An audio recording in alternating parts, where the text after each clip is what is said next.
How's it going? My name is Connor Beaton, and I am the founder of ManTalks. Today on the Dove Baron Leadership and Loyalty Show, we are going to talk a lot about men, masculinity, men in leadership, and we're going to talk a little bit about diversity and diversity within the organizations.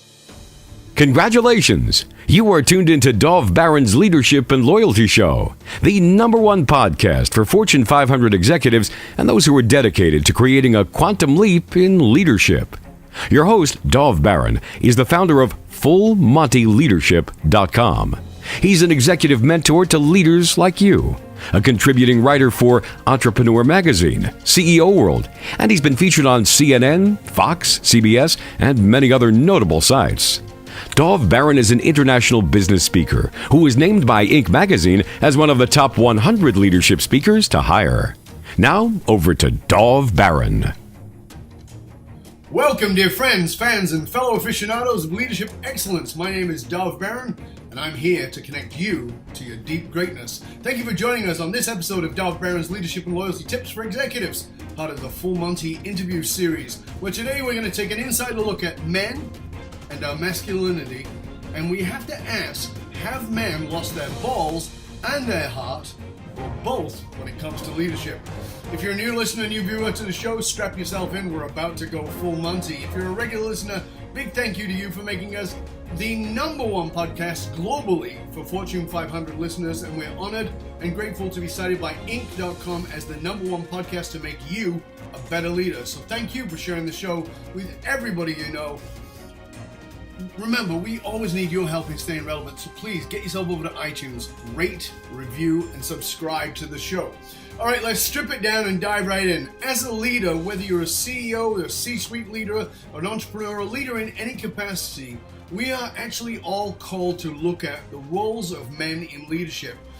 Have they been built on shifting sands? As we record this, the news is absolutely awash with men who are abusing their powers, while on the other side of that, we see often that men are struggling to lead for fear of being perceived as these abusive men. So the question becomes, can men be the change we need, or are men just inherently about domination? Well, stay tuned, because our guest today is Connor Beaton. Connor Beaton is the founder of ManTalks, an international organization focused on men's health, wellness, success, and fulfillment. Important, all of those. Connor is also an international speaker, podcast host, lifestyle entrepreneur. Before he founded ManTalks, Connor worked with Apple, their leading high-performance sales and operations teams. Since founding ManTalks, Connor has spoken on stages at TEDx. He's been on stage with Lewis Howes, with Gary Vaynerchuk, Danielle LaPorte. He's taken ManTalks all over. He's been in dozens of cities internationally and has been featured on platforms like Forbes, Huffington Post, The Good Man Project, UN Women, CBC, and National Post. So the guy's out there, folks. Ladies and gentlemen, put your hands together and welcome Connor Beaton. I love it, man. I love it. Thanks so much for having me, Mike. I love the intro and the applause. Thank you. You're welcome. You got a bigger standing ovation coming in than you even got at TEDx when you finished. I know, yeah. So it's great to have you here. We really appreciate it. You know, I want to just address something right up front, because I want to congratulate you on what looks like a rocket ride to success and recognition. You know, because ManTalks has not been around that long. You know, it looks like, I'm cautious saying this, it looks like an overnight success.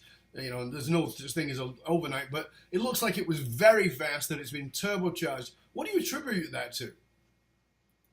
Yeah, I mean, I think that, you know, like many businesses and many ideas or successes, you know, a big part of it has been right time, right place in many, many ways, and right idea. I think that that's the other thing that a lot of people miss out on, is that they might have good timing, but just the wrong idea. And so, you know, for me, it has been a bit of a whirlwind, and we've got some attention, and we're still ironing out the details and kinks along the way of how we expand and how we grow and all those other pieces. And so, I love I like the cautiousness of it, because we still have, in my eyes, such a long way to go in order to have the impact in the world that we really want to have. And, right now we're in Canada and the United States, and I would love for this to be a global organization. And so for me, we've just sort of like stepped up on the ladder a few rungs. But the biggest piece to that has honestly been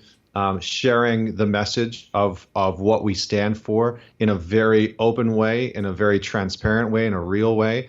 And that seems to have landed with a lot of people, because I think in this age of bullshit, where there's just a lot of bullshit out there, it's so refreshing to just hear some truth, Absolutely. to just hear the truth about where people are actually at, and what some guys are actually going through. So I think that's had a huge impact. And we, while we're a personal and professional development organization for men, we welcome women into all of our events. And so that's a huge contributing factor, because women are incredible, they're communal, and they have been huge support in helping us spread the word and bring and attract the right men into our organization. Well, yeah, I mean, I was at your event, I think it was in June in Vancouver, and it was nice to see that it wasn't just men. There were many women in the audience, which was terrific. How did you how did you end up finding yourself on stage, again, as a pretty much an unknown guy, and then suddenly you find yourself on the stage alongside people like Gary Vaynerchuk, who, is like a superstar in the speaking world? Yeah, I think a big part of I was at a speaking conference that a friend of mine puts on called Advance Your Reach down in Colorado, and he said, there's a few different types of ways that you can get paid as a speaker. And he said, first is that you get paid to speak. That's sort of like you're exchanging your wisdom for money. The second is that you speak for free, but you get products. You sell products through there. The third is that you sell a book. Or fourth is that you put on an event, your own event, and you ideally make money from that. And for me, I have leveraged, I guess, in a lot of ways, ideas and connections and really amazing people who I'm fortunate enough to have in my life. And so, that was at an event that I decided to put on. I fronted the money and sort of, put my balls in the chopping block, because Gary is not cheap to have come speak at your event. No. And so, I fronted the money to build and create this event so that I could speak on stage with him. It was always, sort of a dream and a goal to be on stage with these types of people. And I kind of set the goal for myself of, who would I have to be and what would I have to do to get on stage with them? Well, one, I would have to have this massive platform and sort of be recognized as this expert in the industry and have this huge following. Or two, I could create my own opportunity. I could create that opportunity for myself, which is exactly what I did. And it was a ton of work, and it took months to put on, but it ended up being, exactly what was needed. So it was a great opportunity. And since then, I've spent some time with Gary in his office in New York and got to know him a little bit better. So I think sometimes we need to create the opportunities that we want for our careers, and that, far too often we're hoping and waiting for other people sometimes to bring those opportunities for us when we can just go out and build them. Well, and that's what I was saying at the beginning about, have we lost our balls and our heart? I mean, we're going to talk about the heart side of it, but that was the balls side of it. I mean, it's, I think you've got to be ballsy about going after what it is. And that means, sometimes you're going to fall on your face. And not, people, we hear all this rhetoric around fail forward and all that kind of stuff. But that's a nice concept. But are you really willing to step up and do that? Because I know that I've done those things. I've said, okay, I'll just create it. And I've created it, and I have gotten I have gotten beaten in a very big way. And I know you've done the same thing. You've put it all on the line. So this is the other side of it. I think it takes for us to have that enormous amounts of courage. And I think that courage is such a missing element in leadership today. Everybody's afraid of this could affect our bottom line, or we could look silly, and yet it's amazing because yet we all look at leaders who are ballsy, who are courageous, and we go, oh, that's amazing, you did so great. Well, how about you learn from that? How about you have some balls too? It's fascinating, isn't it? So you did that, you made that happen. Yeah, I mean, it's really interesting because I think that a lot of people, we live in this very, it's funny because there's sort of this dichotomy between it's a very PC time, it's a very politically correct time. Yeah. And versus, and I think that's why people like Trump and, some other people have done very well in the last year and a half, not advocating for him at all, but they've done very well because they've sort of bucked that trend, of being this sort of safe, middle of the road, never like really step out of line, never really voice my opinions. And the reality is that we live in a time where opinions are almost weighted more than facts. And in fact, we see that a lot where opinions actually have more weight and more strength and more power than facts because opinions are linked to our beliefs, and our beliefs are what drive and motivate us. And so, I think in a lot of ways, taking a step in that direction and being able to be ballsy in that way, it also takes courage, but it takes vision. I think the biggest thing for me is that I see a lack in a lot of leaders being able to communicate vision and enroll people within their organizations and enroll people within their brands. And when you know exactly what you're committed to and dedicated to, and you can communicate that, man, it is powerful because all of a sudden you're sparking interest in other people. And while some leaders might have the vision, being able to communicate it and enroll other people in that vision is almost a skill set that is completely different and separate or segregated from just having the vision. And I think that that's a very important part that a lot of leaders actually need to curate. I think, wow, that's actually powerful. And I think it's one of those simple things that is so overlooked. It's one thing to have a vision. It's a whole different thing to be able to communicate in a way that enrolls others. And that's actually what you did spectacularly in your TED Talk. I mean, you talked about things that were important to talk about, but you actually conveyed a vision that enrolled everyone in that audience. And that was beautifully done, by the way, Connor. I was, as somebody who's been speaking for 34 years, I thought you did that spectacularly. So I think it really makes your point. So let's shift over a little bit because I want to talk about what is ManTalks, because now it's a movement. But what is it? What is it actually about?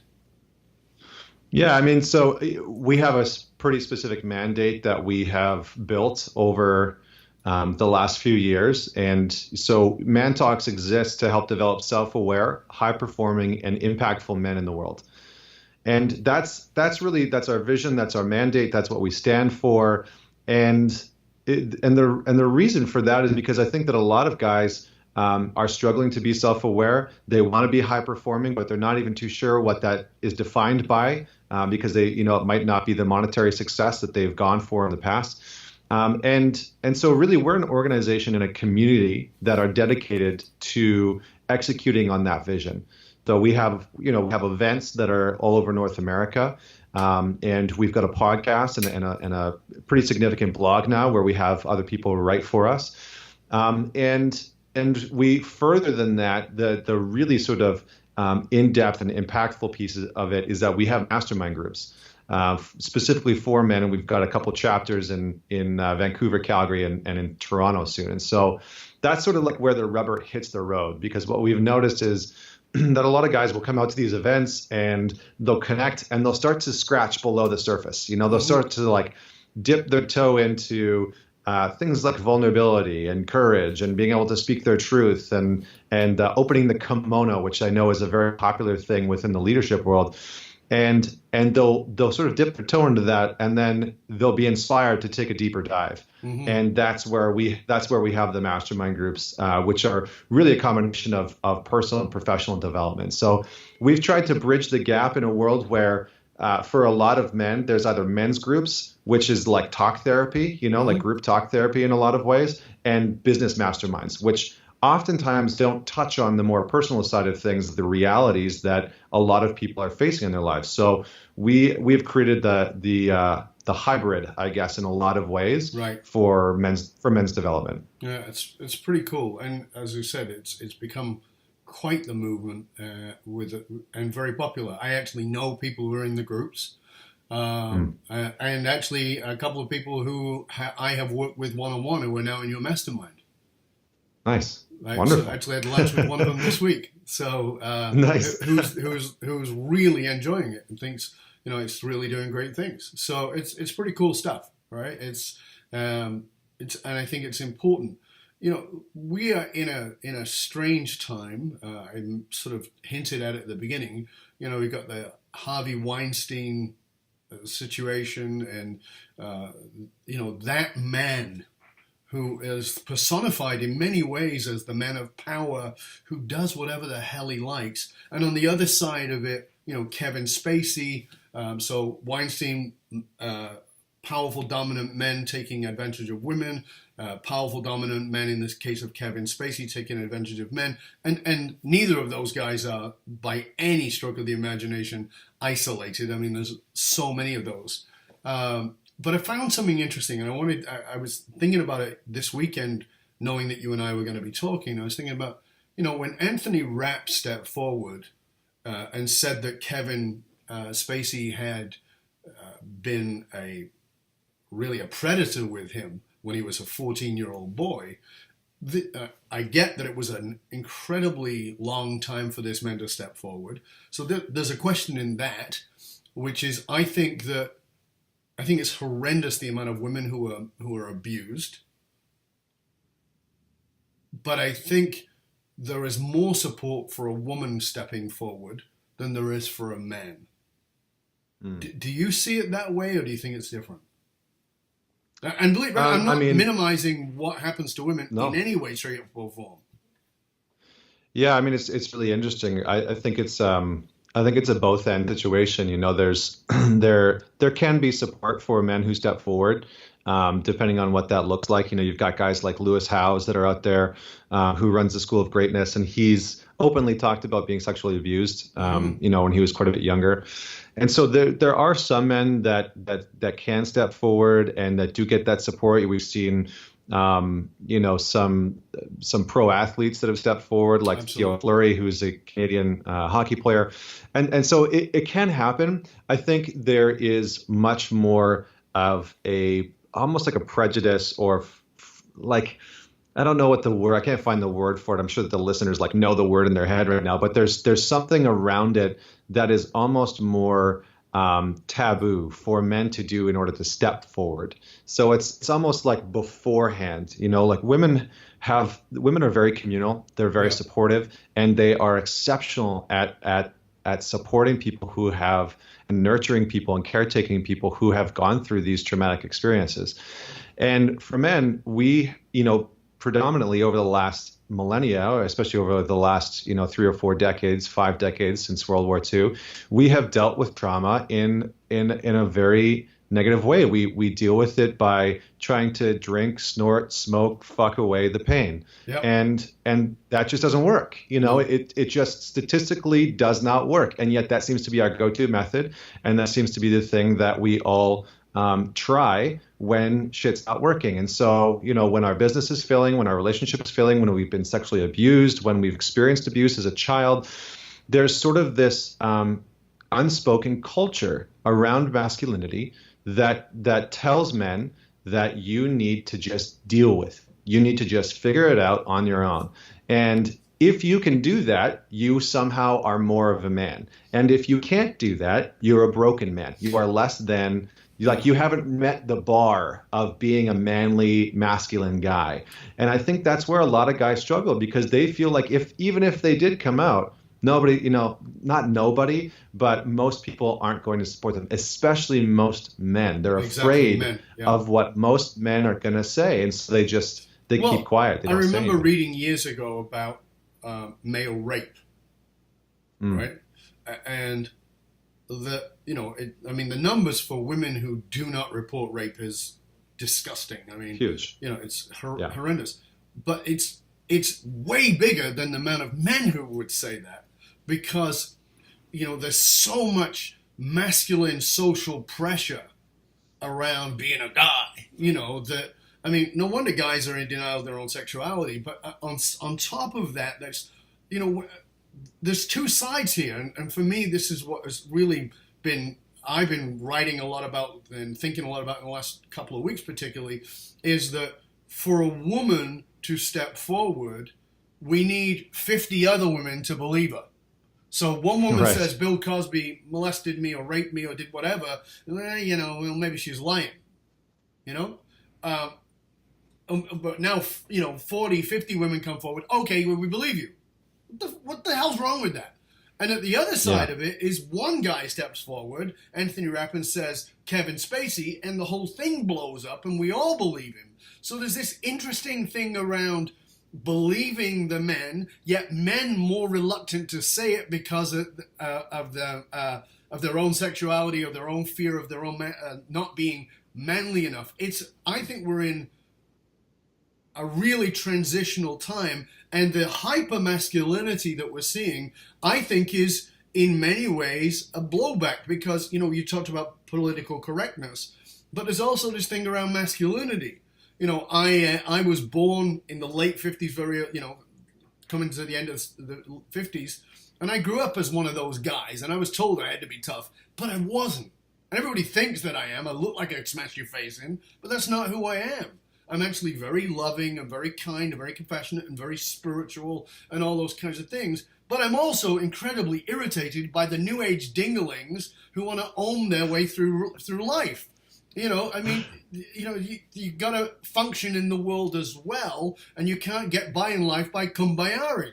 So it's this interesting thing, and you and I talked about it when I was on your show, when I was on ManTalks, which was, we need the yin and the yang. We need that. We need powerful women who can own their power. We need powerful men who can own their power. But power as a man is not about dominance. But you're right. That's what we've been trained to believe it is.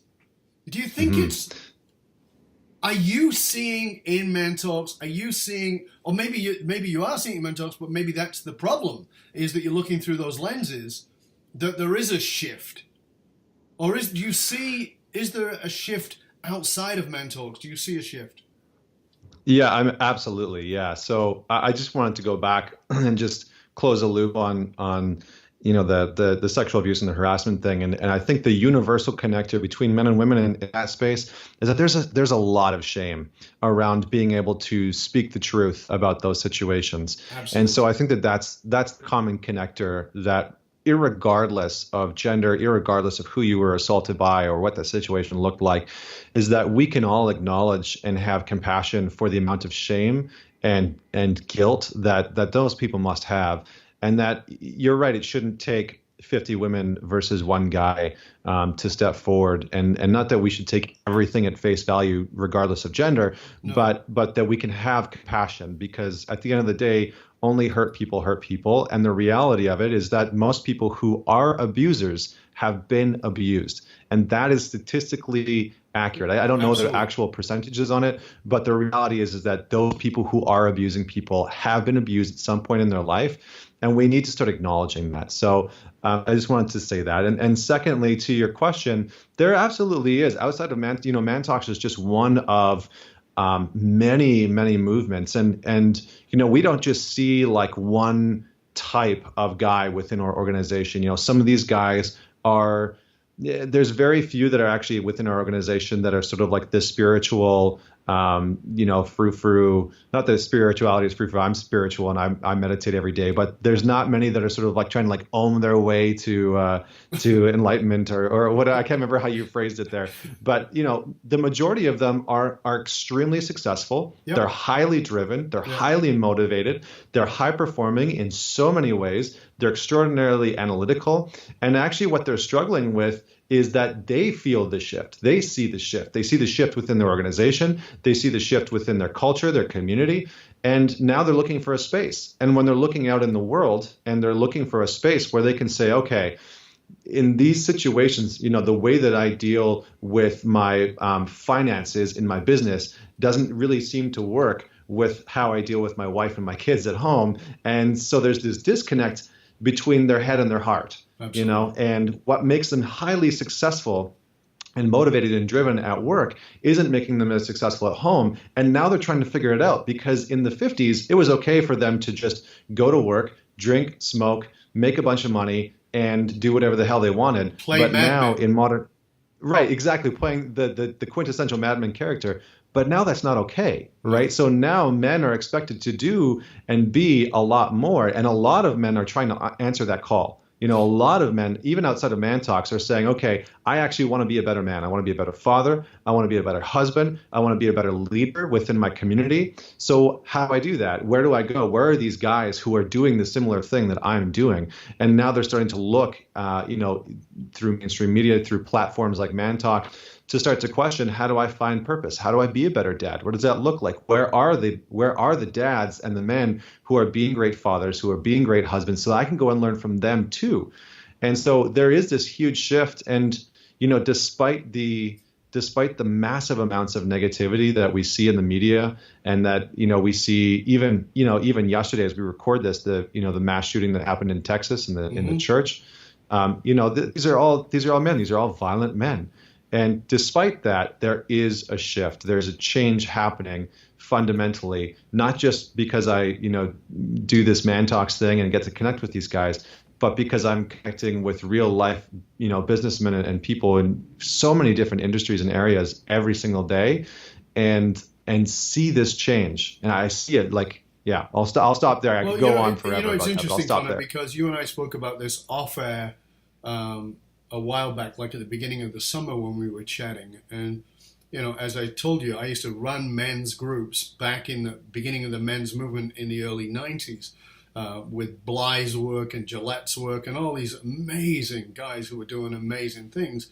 And the men's movement became the most misogynistic piece of shit.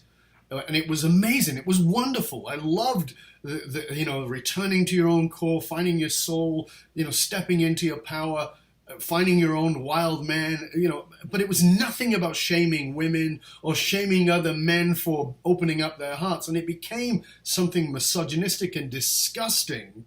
And it's, for me, I'm very excited that the men's movement 2.0 is now here.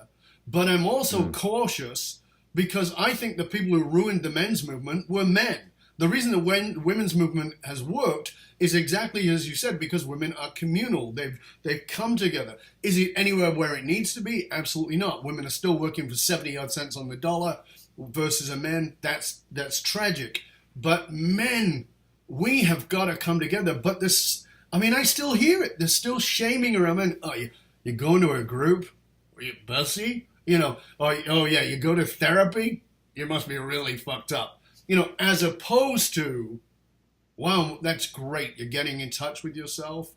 And it's interesting for me because, as you know, I work with organizations, and I've got a company right now that we're working with. The founder is one generation, and the two I see, who is his son, is a different generation. The son is, he and I are working together. He's looking at his emotions. He's becoming deeply self-aware. Yes, he's meditating, but he's not turned into an Om guy, and he's really, he definitely gets some big results. But at the other side, his father is, well, to put it simply, he's Donald Trump. He's never wrong about anything, and it's impossible to apologize.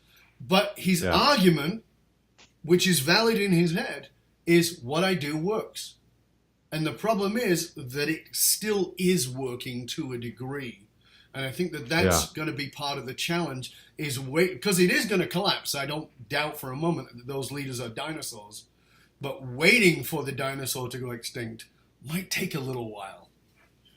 Yeah. I like to say that the tension is strongest before the change. Absolutely. Right? Like if you look at anything, whether it's scientific, whether it's within nature, it just seems to be a law of nature, a law of the universe, that things get the tightest, they become the most strained right before a change. Absolutely. And so it makes sense in a lot of ways that, we seem to be inundated with guys like Harvey Weinstein, these reports of Kevin Spacey, and guys like Donald Trump. It makes sense because that actually is almost like the data that proves that this movement is actually happening. There is a shift within masculinity because there is this huge pushback against that sort of archaic, overly dominant style of masculinity. And it's not to say that men can't still be men. It doesn't mean that we aren't strong and resilient and embody these virtues and these characteristics that are still associated with masculinity. It just means that there are unhealthy versions and healthy versions of those traits. Yeah, and I think, it's interesting times. I like the way David Icke put it. They're losing control when they tighten the grip. So, I mean, to me, as you said, I see it as evidence that it's going away, is that it's been so to the surface, and there is a backlash, and you do see, you're seeing the Donald Trumps and those, we're dealing with women's issues that were dealt with in the 70s and are back because it's that reactive. But I think that, as you said, I think it's very well put, we're at the breaking point, and that's really cool to see. And this has been a transformation in organizations that I've seen as well. Now, before ManTalks, there's a whole history of you, which I don't know if people even know this about you, but, obviously you were part of the Apple organization. You were part of an operatic company. These are things that probably most people wouldn't think about. So let's go to Apple first. Apple is a huge organization. It's led by a leader who I see in many ways as maybe not as innovative, maybe not as transformational of an industry as the way Jobs was, but in many ways, to me, is a far better leader in the unification of his people with Tim Cook. It's nonetheless, it's still a huge organization, and in many ways, I think it's probably easy to get lost inside of that. I mean, Gary Vaynerchuk talked about that, and that's why he brought Claude Silver on, who was a guest on our show, to be the chief heart officer, so that he didn't lose people, and that he actually stayed connected with people. What was your number one learning from Apple, from being at that organization? How long were you there first, and what was the learning? I was there for about 4 years. And that's a long time. That's an entire career. Yeah. I mean, considering that the average person my age will have, I think, something like 7 careers. 4 years now for a career.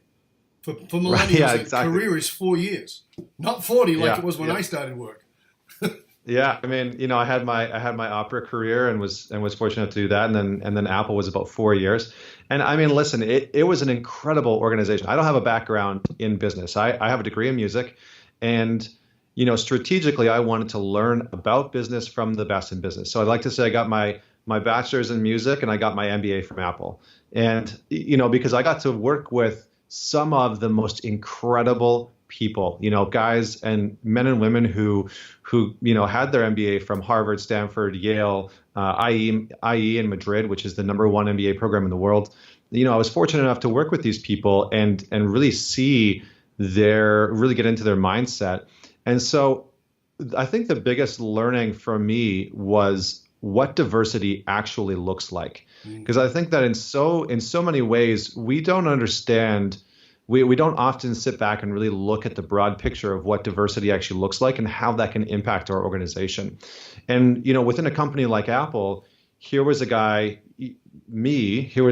who had a bachelor's of music and had traveled as an opera singer, who had worked his way up and was a market manager overseeing hundreds of millions of dollars worth of product and sales teams and operations teams.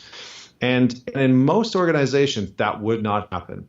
But it's because they recognize that diversity is not just about race, it's not just about gender, but that diversity is so much more than that. It's about diversity of skill sets. It's about this diversity of life experience.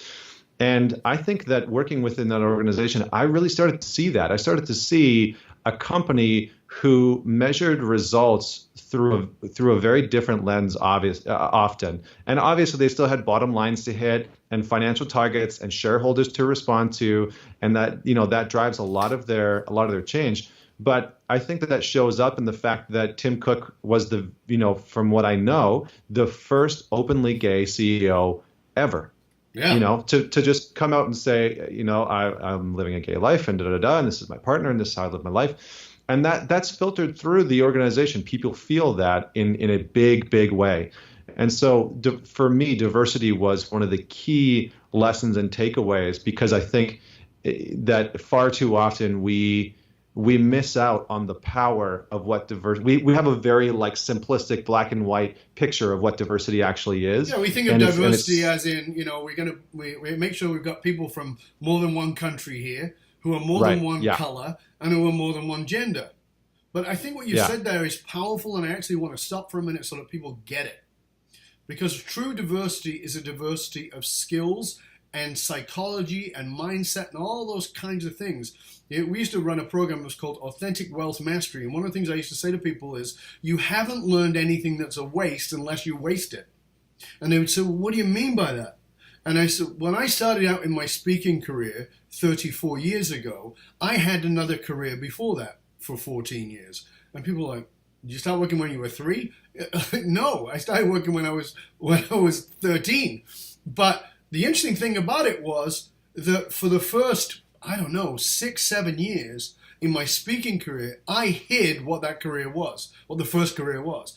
I talked about that I had businesses, which I did, but I didn't say I was a hairdresser. I didn't say that I was a counselor. So these were my 2 other jobs, hairdressing and counselor. I felt shame about that. But what I've learned and got to understand later was that they gave me the very skills I needed to do the work that I did with companies, with organizations, with leaders, with all those kinds of things. And this is what seems to be clear in what Apple did. Why the hell would you take on an opera singer at Apple? Like, are we developing an opera app? What is this, right? Yeah. It doesn't make any rational sense. Talk to us about how our listeners, our viewers, who maybe are in a corporate position or maybe are entrepreneurial, how they can take that skill set and transfer it, whatever it is, into the next career, whether that is entrepreneurial or whether it's going to try and work for Apple or Google or Amazon or whoever it might be.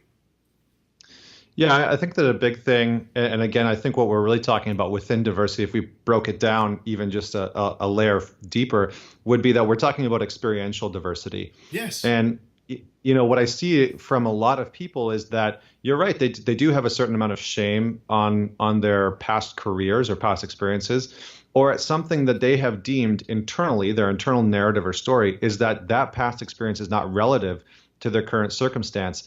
And that's an issue. That's a problem. Absolutely. Because really adept people, like we live in a world that is changing every single day, and the pace, which I'm sure your listeners have felt within their organization, is fast changing. You go in every single day, HR programs are changing, financial models are changing, product lines are changing, services change, and so it's the people who are able to adapt and keep up with that change that are the ones that not only survive but thrive in those environments. And so those are the people who are able to, Steve Jobs said, connect the dots backwards and be able to see how did that experience, what were some of the key lessons of those experiences, what did they teach me, and how is it applicable to my current circumstance? Because in every sense of the word, in every way, shape, or form, most people would look at, okay, professional opera singer and market manager for a multi-billion-dollar tech company as being completely non-transferable. But the reality was,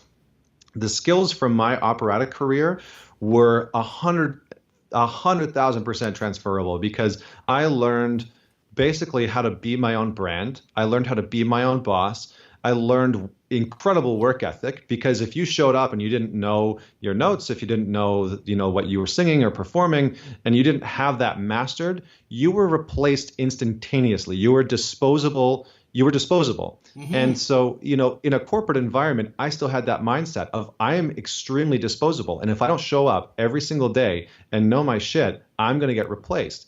And while that doesn't really exist in most corporate environments, because you're sort of protected in a lot of ways. Not that there's like ultimate job security. I don't want to make it sound like that. No. But in a lot of ways, those things were extremely relevant. So I think for the listeners out there, one of the best things that we can do as a collective is to look back at our past and say, what did those jobs, even if it was mowing the lawn for a neighbor, sure, when you were younger, being able to learn some of the lessons from those past experiences and bring them into your current circumstances, because that's going to make you a much more well-rounded, adapt, and versatile employee who is able to keep up with times.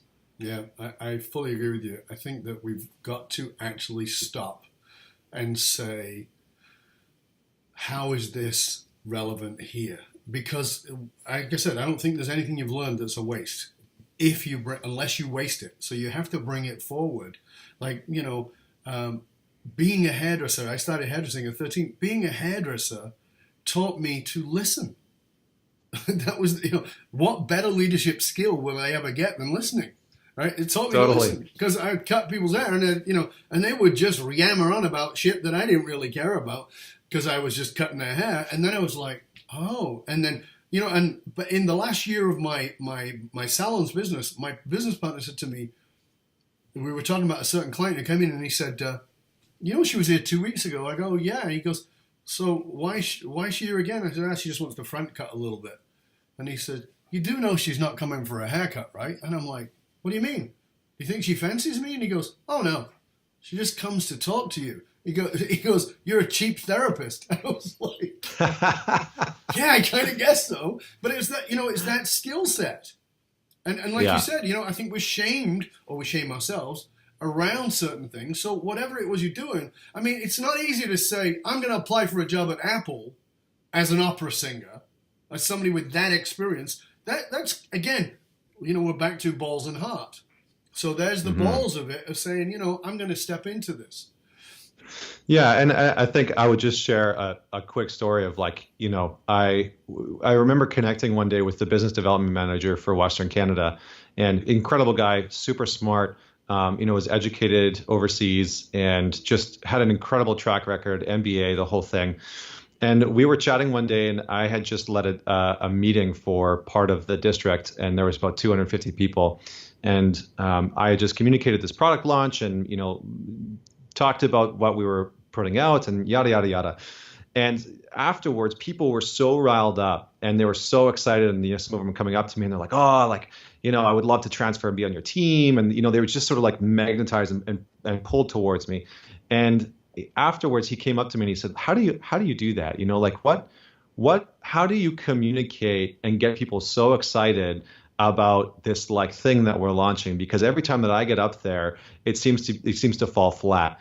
And I said, I just remembered back to my operatic training and being on stage and communicating, singing to people in a different language, which they oftentimes had, I'd be singing in German to people in Vancouver or Toronto who don't speak German. And so you learn to communicate emotion, and you learn to, enthrall and enroll people with this emotional communication and connection.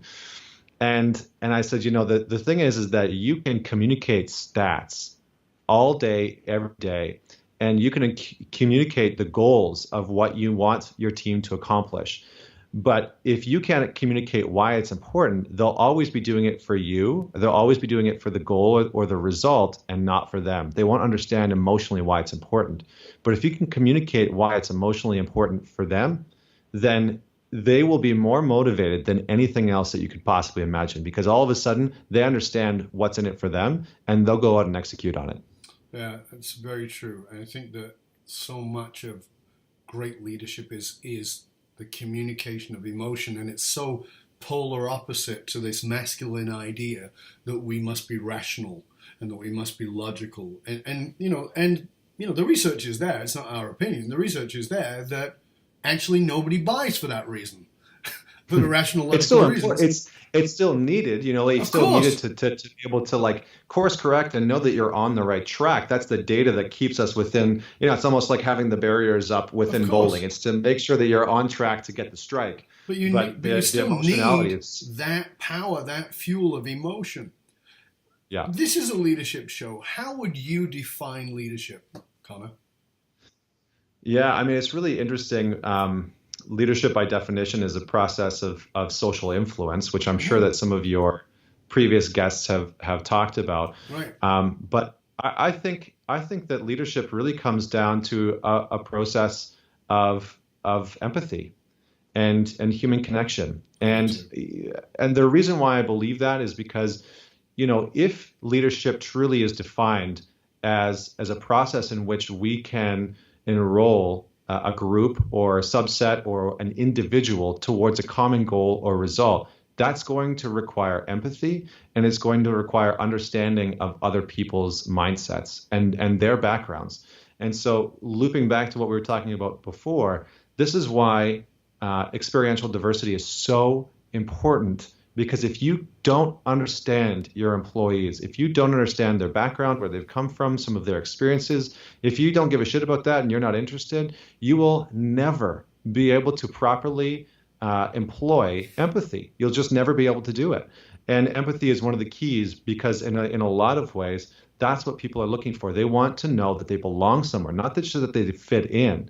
So in a lot of ways, if I could distill what I just said, is that leadership is a process of helping people feel that they belong somewhere, rather than that they just feel like they fit into a puzzle. Yeah, and I think that's, again, a very good point. I speak a lot about that myself. I think that, the analogy that I've given is that back in the day, people were looking for a job and they'd look through the jobs, they'd read that and they go, yeah, I could fit into that. I could do that. I've got those abilities. And what I love about millennials, in many ways, they've shifted that to the exact opposite, which is, does that fit me? Not do I fit in, but is that aligned with who I am? And what's more is they're willing to jump in, and of course employers are frustrated because they go in and they go, nah, it's not for me. I'm not here. Yeah. And I talked to a lady recently. She said my son went to his first day at work, and she said he was home by 2 p.m. I said, I thought you started a new job. He goes, yeah, it wasn't for me. Now I get the frustration of leaders who are saying, yeah, if he wasn't living in his mom's basement, he couldn't get away with that. I get that. I understand that. But I love that these people are willing to say, this is not aligned with who I am. Therefore, it's not about me fitting in. It's, do I belong here? And again, talking about what you were saying before about a vision and enrolling people is a communication, not just of emotions, but of values and a purpose that people go, yeah, I'm on that. That's aligned with who I am, versus, yeah, I could work there for 6 months. Yeah. So I think it's a very important thing. What do you see as I like to use this word, and people think of it as a religious word. It's not a religious word. It is a spiritual word. But what would you describe as the soul of leadership? Oh man, the soul of leadership. Yeah, I mean, the soul of leadership is an interesting one. I think that empathy is definitely a huge part of that. I think that deeper than empathy would be the ability to actually, I think it's the ability to actually connect with people through your own experiences. And I think it goes back to that ability to help people feel like they belong. Right. Maybe I'm missing like the actual like descriptive word of how I would define it. But I think in a lot of ways, empathy is a huge piece of the soul of leadership. And I think there's something about relentless optimism that really is almost viral. It's almost like about that. Let's talk to us about the power, the value, because it's very easy for it to be seen as Pollyanna, woo-woo, whatever, to be optimistic. But talk to us about why you believe that optimism is such an important trait and maybe the most important trait in leadership. Yeah, so the reason why I think that, well, first I'm going to make a distinction. So there's a distinction between blind optimism and relentless optimism. Yes. So a lot of people are actually enacting blind optimism. So they don't take action. They just hope that it's all going to work out, or they hope that somebody else is going to figure out the problem for them.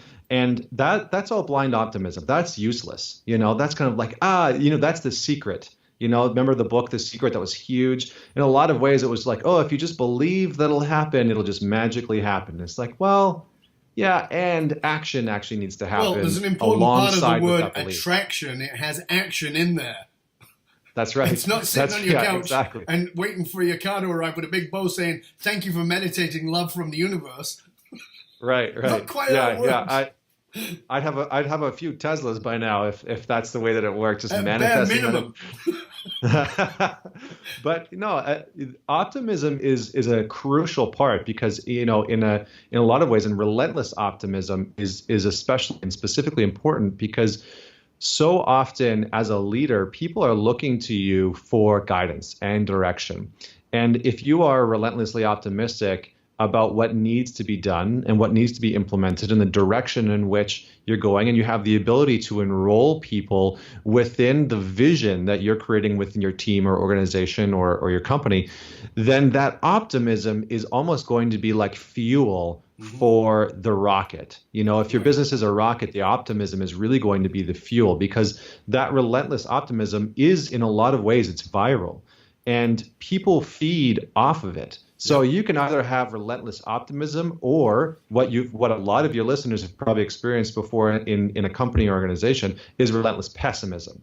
And we all know how that goes. Relentless pessimism is the fastest way to the deconstruction of a team or organization. It really is. It's a killer. It's like the number one killer, pessimism.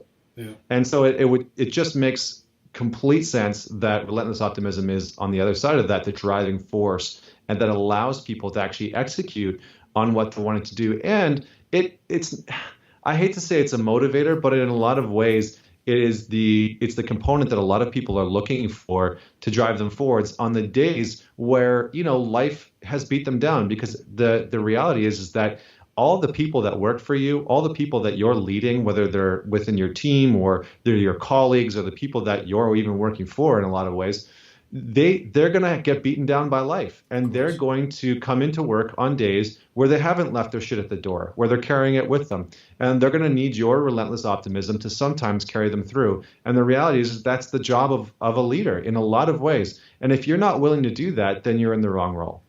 So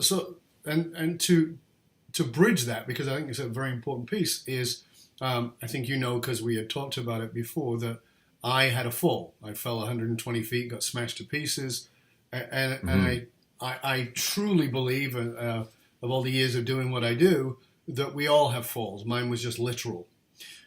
Yeah. What was your fall? What was the waking up point for you? What was it that got you off the track that you were on and made you reassess, refocus, look at what it was all about? What was that trigger point for you?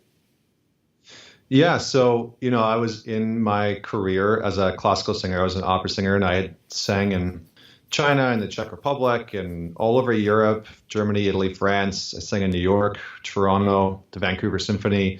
And I had, on the outside, really built up, and I think this is something that a lot of people fall into this trap. I had really built up this facade of how great my life was. Mm-hmm. So from the outside, it looked like I had this really great career where I was traveling the world. From the outside, it looked like I had this really great relationship with this, absolutely incredible woman. I had all the toys, I had the motorcycle and the Mustang to go along with it, and all the stuff that your sort of like late 20s guy could possibly ask for. And the reality is behind the scenes, I was really struggling. Mm-hmm. I had been lying and cheating, and I was miserable. I didn't actually enjoy the career that I was in. While I got to sing, I hated the business. I really hated the business. It was challenging to make money. I hated living out of a suitcase 11 months out of the year. I just didn't enjoy it. Mm-hmm. But I really struggled to come to terms with the fact that I invested, the past decade of my life into something that I really didn't want to be in anymore.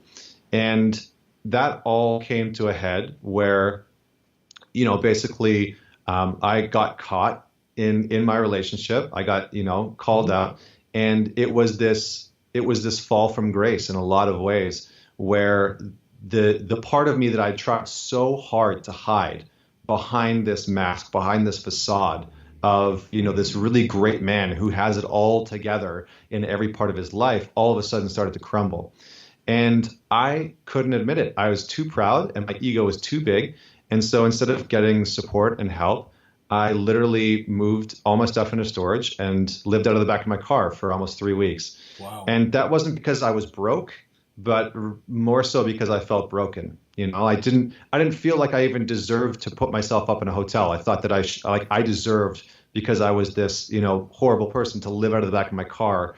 And so that was my fall from grace. And it took me a while to recover from that. I eventually finally, after one night looking out at the stars and kind of deciding what I wanted to do and realizing that I really had two choices. One was to hide and really, contemplated ending things so that I could just continue to hide the lies and hide the failures that I had, created in my life and the screw ups that I created in my life. Or the second choice was to out myself and to actually go and tell the truth to the people that were around me. And thankfully, I chose the second option, thankfully. And so I started to connect with people. I started to connect with the guys that were in my life. I started to connect with my parents and my family and tell them the truth and be honest about my failures and my shortcomings. And what I was met with was this incredible experience where people not only accepted me, but I started to get to see the real versions of them. Yes. And so what I started to realize was that in my hiding, I had surrounded myself with people who were hiding themselves, who never actually felt like it was okay to show the real version of who they were. And conversation after conversation, I realized that was happening, and specifically with a lot of men who I thought were highly successful in business or in their relationships or in their health or in their finances. And I started to realize that a lot of them had created this facade and that I never got to see the real version of who they were. And that's in that moment when I decided that I wanted to build what would become ManTalks. It would be years later that I would create that. I took a 2-year hiatus to learn psychology and study human behavior and positive psychology and get my life in order before I went and worked for Apple. But that was the catalyst. That fall was the catalyst that created the sort of seed that has blossomed into what ManTalks is today. That's fantastic. Thank you so much for sharing that with us. I really appreciate that, and because I think it's a great lesson for us. I've said this for years. I think that hiding facilitates hiding, and vulnerability facilitates vulnerability. And what we don't realize when we're hiding is how hungry other people are for vulnerability, but they look at you as a leader and they go, well, if you can't show it, I sure as hell am not, because if I do it, you're going to shit on me. So when the leader steps up and shows that vulnerability, when the leader steps into that vulnerability, it is so incredibly freeing for those around them. As you talked about, leader doesn't necessarily mean you're the head of sales at Apple or you're the head of something at something. What it means is that those that you have influence on. And I love that you did that. And thank you very much for sharing that with us. I think that in many ways, the self-aware leader understands there is no there, that we're all working on ourselves, we're all looking to be better, to grow into. What are you currently working on or struggling with so that we inspire our viewers, our listeners, to say, well, here again is this guy who we all look up at and wow, but here's what Connor says he's working on or he's struggling with. Yeah, I would summarize what I'm struggling with, or what I'm working on right now, is the concept of Essentialism, which is a great book by Greg McKeown. And something that I've struggled with in the last year that has really, started to impact my business, started to impact my life, is the things that matter most. And, I think when we start to attract success into our lives, we also start to attract a lot of opportunities that we need to say no to. Mm-hmm. And I struggled with that as soon as we started to have a little bit, like a little taste of, say, it's not even really success, it's like a little taste of it. All of these opportunities started coming up, speaking engagements and podcasts and interviews and, all these opportunities to collaborate with other organizations and companies. And at first I really struggled to be able to say no to any of them, because it was just like, yes, just say yes to everything and hope that it magically works out. And, I found myself in a very precarious situation where all of a sudden my team, I had a team of 6 people that work with me, and my team was coming to me and they were saying like, hey, we're maxed out. Like you can't say yes to that because we literally can't do it. There's not enough hours in the day, right, and we can't handle it. And I would always push them. And finally, one of them said, if this doesn't actually, like if this doesn't change, I'm going to need to leave the organization. And that caused me to listen in a very different way. And I realized that I had taken on so much that I was just passing down the ladder to them. And it really forced me to get clear on what is it that matters most, and really get down to the brass tacks of the essentialism of what is our company doing? What do we stand for? Where do we make money? What is the impact ultimately that we're really looking to have, and who are we looking to have that impact on? And to actually get very clear on that, and so clear on it that it has allowed me to say no to a multitude of opportunities since, and started to ease the workload that I have put on myself and the people that work for me. So that's the very real situation of what I have been dealing with lately. I get that. That makes sense. What is the most practical thing, as we sort of come to the end here? Tell me about what is the most practical thing that you want in what you've shared today. What's the most practical thing that you want a leader to walk away with from this show, from listening, watching this show? It would probably go back to what we talked about in terms of experiential diversity, and really helping people and encouraging people, inviting and challenging them to get out and get into action. Like, try new experiences, get outside of the box of what you would normally put yourself into, from not only experiential base in terms of your organization, but in your personal life, because those experiences are the pieces they're going to help connect you to your team. So, if you're a leader within an organization that has a lot of millennials and you feel like you can't relate to them, you have the choice to buy into the idea that you are a certain way and that they're completely different and that you'll never understand them. That's a choice. Or you can go out and get some different experiences in your life and create a bridge between you and them. And so the practical application that I would say is try things that you are uncomfortable with. And they're uncomfortable for a reason. Yes. But that's going to stretch your edge as a leader far more than just going to get a project management degree to help you manage your projects better. If you really want to lead your team in a more positive way, the most practical thing you can do is doing shit that scares the shit out of you. I agree with that. My quote is, get comfortable being uncomfortable. There you go. That's exactly what it is. Connor, thank you so much for being with us today. It's been great having you here. I've loved this conversation. I loved it when I was on your show, and this is also amazing. And you've shared some true gems here. Please tell our viewers, our listeners, where they can find out more about you and what it is that you do, and what it is that you're willing to say yes to. Yeah, absolutely. So, the first and foremost, check out ManTalks.com. The blog posts are great. The podcast is there. I've interviewed some really incredible people specifically about relationships and entrepreneurship.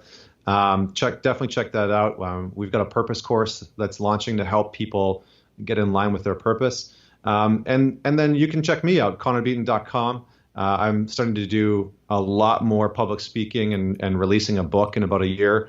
So check that out. And I do come and speak with a lot of organizations. So if you're looking for somebody to come and talk about some of these subjects, definitely hit me up. I just did a big event with Bacardi down in Miami a few weeks ago, and going to speak at the United Nations tomorrow. So if you're looking for somebody to come and talk, then and my message lands for you, then definitely hit me up. That's fabulous. Well, again, thank you so much for being with us. I hope you'll stay with us to the end. And I want to thank you, dear listener, dear viewer, for tuning in, for being part of the show. Remember, if you just listen, it doesn't make a damn difference. The information is worth the hole in the donut. Transformation takes place when you apply. Remember, transformation comes from application. So use what you've learned today.